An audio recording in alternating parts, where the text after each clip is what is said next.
মাধ্যমে বাংলাদেশ জাতীয়তাবাদী যুবদল গড়ে ফেলেছিল।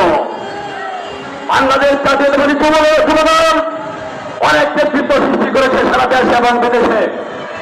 দীর্ঘ 18 বছর আপনারা লক্ষ্য করে দেখবেন 1,47,570 বর্গ কিলোমিটারের এই প্রিয় বাংলাদেশ যখন হায়ানার কবলে হয়েছিল, ভোট ডাকাতের কবলে হয়েছিল, বেশিপত্র মানুষের পুনরধিকার, ভোটের অধিকার, মৌলিক অধিকার হরণ করেছিল, তখন তারেক রহমানের নেতৃত্ব নির্দেশে বাংলাদেশের প্রতিনিধি করতে বুক পেতে দাঁড়িয়ে পুনর্চয়ন করেছে বাংলাদেশ জাতীয়তাবাদী যুবদল।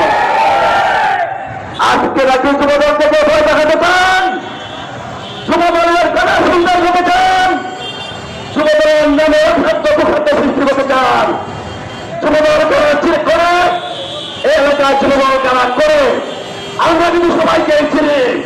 পরিষ্কার ভাষায় বলতে চাই,